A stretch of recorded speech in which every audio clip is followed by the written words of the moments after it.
De Smith a Marx, uma introdução. Curso sobre o pensamento econômico ministrado por Eduardo Sá Barreto. Esse curso é realizado pelo Esquerda Online, com apoio da Usina Editorial. Esse primeiro módulo é composto por 10 aulas podcasts que discutem as obras e ideias de Adam Smith, Davi Ricardo e Karl Marx. Recomenda-se papel e um lápis à mão. Você pode pausar, retomar ou rever essa aula a hora que quiser. Olá, meu nome é Eduardo Sá Barreto e esse é o curso de formação de Smith a Marx, uma introdução, promovido pelo Esquerda Online com o apoio da Usina Editorial. Na aula passada, sobre o capítulo 4, vimos que ao longo da jornada de trabalho, os trabalhadores criam valor suficiente para repor o valor adiantado pela sua força de trabalho e para acrescentar um excedente, o mais-valor. Nos capítulos 7 e 8, Marx discute como essas duas frações da jornada de trabalho se relacionam. Mas para os nossos propósitos nessa aula, importa recuperar 3 noções básicas. Pensemos primeiro na parte da jornada em que o trabalhador cria valor suficiente para repor o valor de sua própria força de trabalho. Esse tempo, Marx denomina tempo de trabalho necessário. É importante não confundi-lo com o tempo de trabalho socialmente necessário. A ideia de um tempo de trabalho necessário, para se referir a essa primeira parte da jornada, remete ao fato de que nesse tempo, ao reproduzir o valor de sua força de trabalho, o trabalhador reproduz, ainda que indiretamente, sua própria subsistência. O trabalho executado ao longo desse tempo, Marx denomina trabalho necessário. Agora pensemos que na parte seguinte, o trabalhador continua criando valor, da mesma forma. O valor criado, contudo, já excede o que foi por ele adiantado. Já é mais valor. Por isso, Marx chama essa parte da jornada de tempo de trabalho excedente. E o trabalho executado ao longo desse tempo, ele chama de mais trabalho. Tempo de trabalho necessário e tempo de trabalho excedente. Guardem bem essas duas categorias e os tipos de trabalho a elas associados, pois serão importantes para compreendermos as formas de mais-valor. Caso ache necessário, acompanhe o raciocínio usando papel e caneta e desenhando pequenos segmentos de reta para representar esses 2 tempos que compõem a jornada. Antes de começarmos a discutir o tema do capítulo, o mais-valor relativo, preciso apresentar rapidamente a terceira das noções básicas que mencionei agora há pouco, o mais-valor absoluto. Vejam, já sabemos que o capitalista executa o movimento DM'. Sabemos também que ao capitalista interessa a maior diferença possível entre D' e D. Essa diferença é precisamente o mais-valor. Assim, interessa ao capitalista o maior mais-valor possível. Então a seguinte pergunta se impõe: como obter o maior mais-valor possível? Já sabemos que, nesse ponto, Marx não pode abandonar a suposição de troca de equivalentes, pois ele está investigando os determinantes do crescimento da riqueza geral, o que exige isolar variações oriundas de meras redistribuições da riqueza já existente. Então, o maior mais-valor possível não pode ser explicado em termos de uma remuneração dos trabalhadores abaixo do valor de sua força de trabalho. Embora isso possa acontecer na prática, essa prática não explica um mais-valor maior. Explica apenas um ganho mais elevado do capitalista em função de uma perda, na mesma proporção, do trabalhador. Assim, o valor da força de trabalho precisa ser pago e o trabalho necessário precisa ser executado ao longo do tempo de trabalho necessário para repor esse valor. Uma vez criado valor suficiente para repor o que foi adiantado, todo novo valor criado é excedente, é mais valor. Assim, quanto mais longo for o tempo que ultrapassa o tempo de trabalho necessário, maior será o mais-valor. Ou seja, o mais-valor pode ser ampliado pela ampliação do tempo de trabalho excedente. Como nesse momento do raciocínio, o tempo de trabalho necessário está dado, a ampliação do tempo excedente é obtida pelo prolongamento da jornada.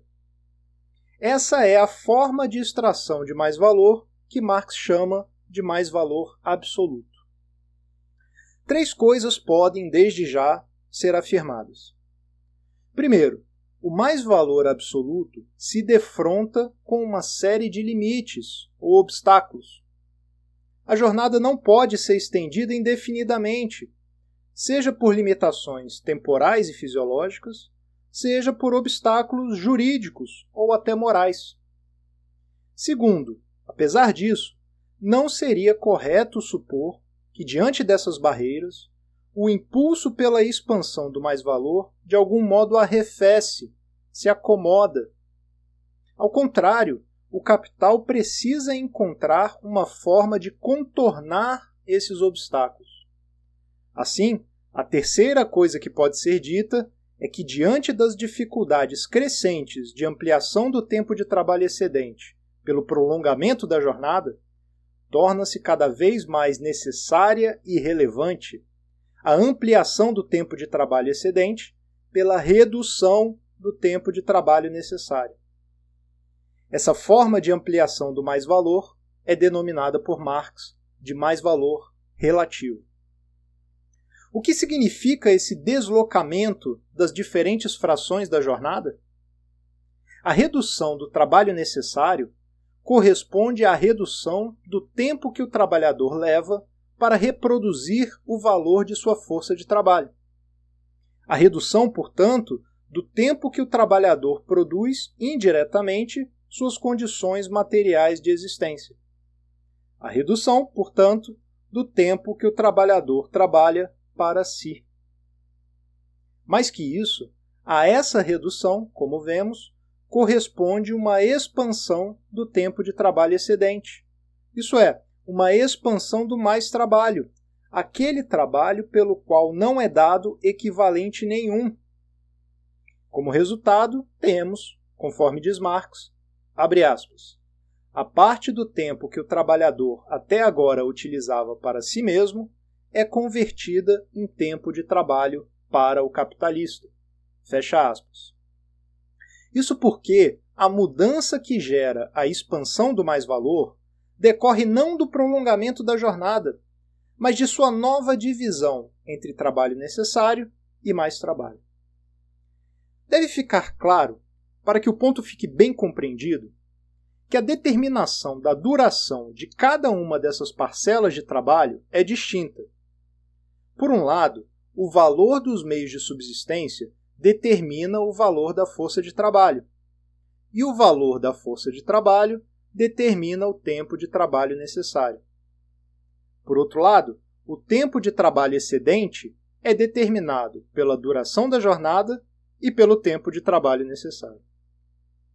Vejamos a importância disso com uma ilustração simples. Acompanhe com papel e caneta. Suponha que a jornada seja de 12 horas e o tempo de trabalho necessário seja de 8 horas.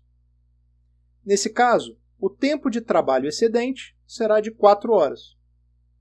Agora suponha que o valor da força de trabalho seja expresso por R$ 5,00.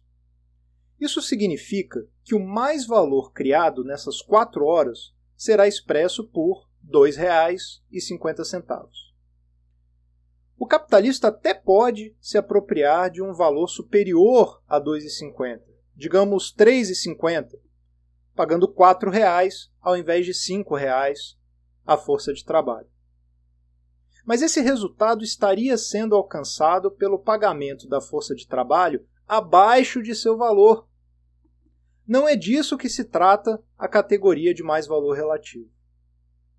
Na ampliação do mais-valor relativo, o tempo de trabalho necessário cai porque cai o próprio valor da força de trabalho. Logo, será necessário menos tempo de trabalho para reproduzir esse valor. Qual a diferença entre esses dois casos? No primeiro caso, cai o tempo de trabalho necessário porque a remuneração do trabalhador caiu abaixo do valor da força de trabalho, isso é, em função da troca desigual. No segundo caso, sobe o mais-valor porque caiu o tempo de trabalho necessário, porque o valor da força de trabalho caiu. Olhemos o tempo de trabalho necessário mais uma vez, com um pouco mais de cuidado. Digamos que ele caiu de 8 horas para 7 horas. Isso não significa que agora o conjunto de meios de subsistência dos trabalhadores contraiu-se para um volume que pode ser produzido em 7 horas. Significa que o mesmo conjunto, que antes era produzido em 8 horas, agora é produzido em 7 horas. Em outros termos, caiu o tempo de trabalho socialmente necessário para a produção do conjunto dessas mercadorias que compõem os meios de subsistência. Caiu seu valor conjunto. Por isso, cai o valor da força de trabalho. E para que diminua o valor dos meios de subsistência, é necessário que se elevem as forças produtivas. Sobre isso diz Marx, abre aspas, por elevação da força produtiva do trabalho, entendemos precisamente uma alteração no processo de trabalho, por meio da qual o tempo de trabalho socialmente necessário para a produção de uma mercadoria é reduzido, de modo que uma quantidade menor de trabalho é dotada da força para produzir uma quantidade maior de valor de uso. Fecha aspas. Podemos agora fazer uma breve pausa para relacionar o modo de produzir e sua respectiva forma predominante de expansão do mais-valor. Quando um modo de produzir é considerado como dado, predomina a extração de mais trabalho pelo prolongamento da jornada.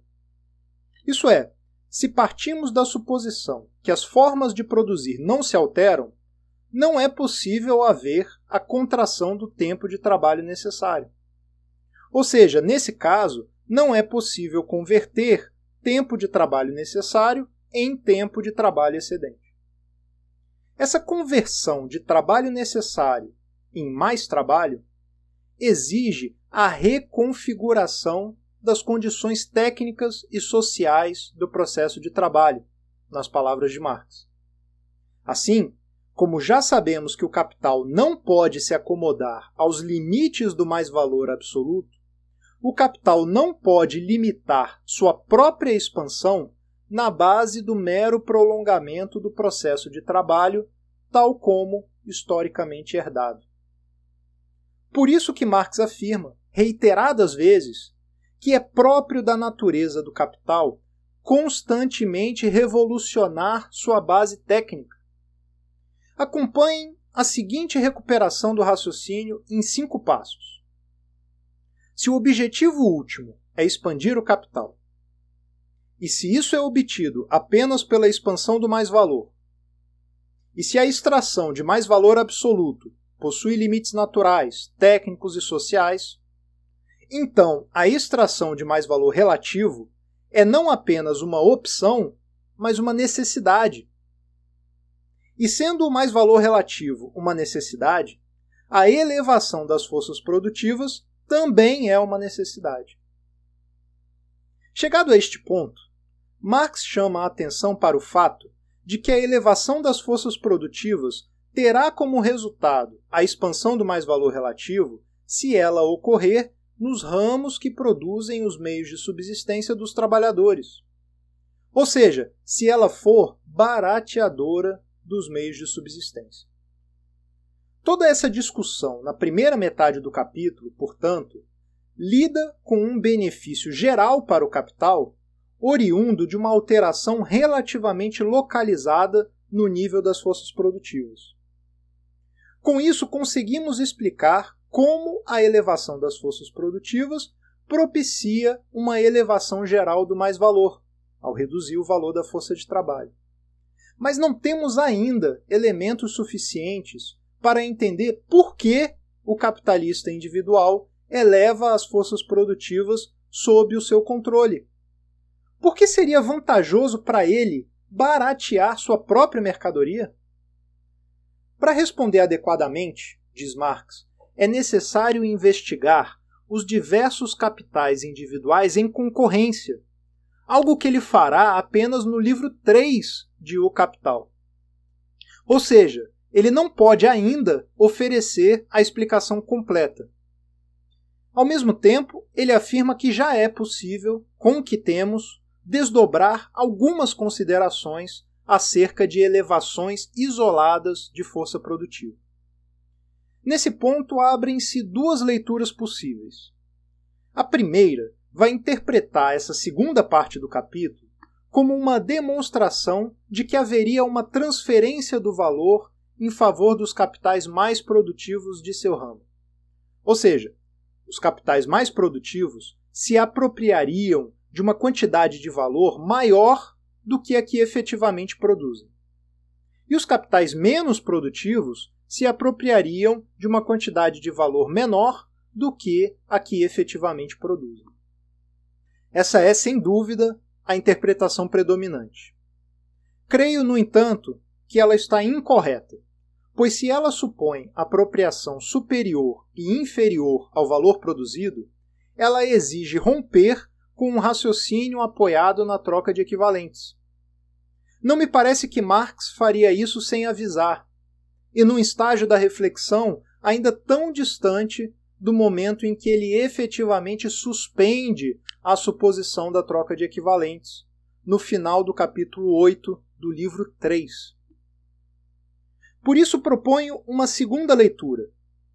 Como ela é pouco usual, vou carregar essa parte da exposição de citações diretas, retomando o capítulo exatamente do ponto em que Marx se coloca esse novo problema. Logo após apresentar o mais-valor relativo, Marx afirma o seguinte, abre aspas, se, por exemplo, um capitalista individual barateia camisas por meio do aumento da força produtiva do trabalho, isso de modo algum implica que ele tenha em vista reduzir o valor da força de trabalho, e com isso o tempo de trabalho necessário, portanto, mas na medida em que acaba por contribuir para esse resultado, ele contribui para aumentar a taxa geral de mais-valor. Fecha aspas. Ou seja, o resultado, que é o mais-valor relativo, não coincide com a finalidade que leva o capitalista a aumentar as forças produtivas sob seu comando. Indo adiante, ele faz a ponderação que já vimos. Abre aspas. Não nos ocuparemos, por ora, do modo como as leis imanentes da produção capitalista se manifestam no movimento externo dos capitais, impondo-se como leis compulsórias da concorrência e apresentando-se à mente do capitalista individual como a força motriz de suas ações. Porém, esclareçamos de antemão, só é possível uma análise científica da concorrência depois que se apreende a natureza interna do capital. Fecha aspas. Não por acaso, ele só faz isso no livro 3. Mas há algo que já pode ser dito, com base no que já foi apresentado. Abre aspas. No entanto, para que se compreenda a produção do mais-valor relativo com base apenas nos resultados já obtidos, devemos proceder às seguintes observações. Fecha aspas. O que temos aqui com essas passagens? Muitas determinações são necessárias para compreender o resultado que Marx chama de mais-valor relativo. Mas com as categorias até aqui desdobradas, a explicação tem que se limitar ao que ele vai chamar de mais-valor adicional, ou mais-valia extra nas traduções antigas. Não se trata de um atalho para tratar da concorrência antes que chegue o momento de tratar da concorrência. Se fosse esse o caso, Marx, consciente que estava da estrutura dos 3 livros, simplesmente remeteria essa discussão ao livro 3, como faz tantas e tantas vezes. Bem, parece que com isso é possível afirmar com segurança que não estamos diante de uma suspensão momentânea da cadeia de raciocínio do livro 1. Vamos então à explicação. Depois de supor uma duplicação das forças produtivas sob um capital particular e mostrar a duplicação das unidades produzidas e a redução do trabalho empregado por cada unidade, diz ele, abre aspas, o valor individual dessa mercadoria se encontra, agora, abaixo de seu valor social, isto é, ela custa menos tempo de trabalho do que a grande quantidade do mesmo artigo produzida em condições sociais médias. Cada peça representa 2 horas de trabalho social. Sob o modo alterado de produção, ela contém apenas 1h30 de trabalho. Mas o valor efetivo de uma mercadoria não é seu valor individual, mas seu valor social, isto é, ele não é medido pelo tempo de trabalho que ela de fato custa ao produtor em cada caso singular, mas pelo tempo de trabalho socialmente requerido para a sua produção. Fecha aspas. Me parece que uma grande fonte de confusão é o uso dos conceitos de valor individual e valor social. Mesmo assim, como vimos na citação, o próprio autor afirma categoricamente que o valor da mercadoria é o que ele está aqui chamando de valor social, ou seja, o valor determinado pelo tempo de trabalho socialmente necessário, não por um tempo de trabalho inferior ou superior, requerido pelo capital mais ou menos produtivo, respectivamente. Na sequência, ele deixa indicado como esse capitalista, para desovar a quantidade aumentada de produção, venderá a mercadoria abaixo do valor. Isso será importante para ele demonstrar como a generalização do novo método se impõe como lei coercitiva. Percebam, de qualquer forma, que nessa única passagem em que a troca desigual é mencionada, a desigualdade é de outra natureza. O capital mais produtivo estaria tendo que vender suas mercadorias abaixo do valor. De novo, algo que cabe à análise da concorrência entre capitais. Mesmo levando essa passagem totalmente em consideração, ainda fica a dúvida. Por que diabos um capitalista realizaria modificações em seu processo produtivo que o obrigassem a vender suas mercadorias abaixo de seu valor? Agora chegamos à parte onde Marx já está em condições de afirmar por que faz sentido para o capitalista individual baratear sua própria mercadoria. Diz ele, abre aspas, esse aumento do mais-valor é igualmente obtido mesmo que sua mercadoria não esteja entre os itens que compõem os meios básicos de subsistência. Isto é, mesmo que ela não seja parte determinante do valor total da força de trabalho. Independentemente desta última circunstância, existem, para cada capitalista individual, razões para baratear a mercadoria mediante o aumento da força produtiva do trabalho. Fecha aspas. Ao expor seu argumento para essa afirmação, Marx vincula, de novo, o efeito de ampliação do mais-valor à redução do tempo de trabalho necessário. Isso é, a redução daquela parte da jornada em que a força de trabalho reproduz seu próprio valor. Vejam só, abre aspas. Mesmo nesse caso, no entanto, a produção aumentada de mais-valor é decorrente da redução do tempo de trabalho necessário e do correspondente prolongamento do mais-trabalho. Fecha aspas. A diferença nesse caso é que a redução do tempo de trabalho necessário não vem da redução do valor da força de trabalho. A redução do tempo de trabalho necessário acontece porque, em condições de produtividade superiores à média, o trabalho cria, em um mesmo tempo, uma quantidade de valor maior. Esse trabalho mais produtivo consegue, por isso, repor o valor da força de trabalho em menos tempo. Lembrem-se do que vimos na seção 2 do capítulo 1.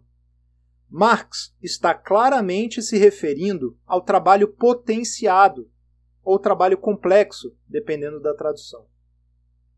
Vejam como Marx fecha o raciocínio. Ele acabara de oferecer uma ilustração em que, sob as condições médias, a proporção entre trabalho necessário e mais trabalho era 5:1.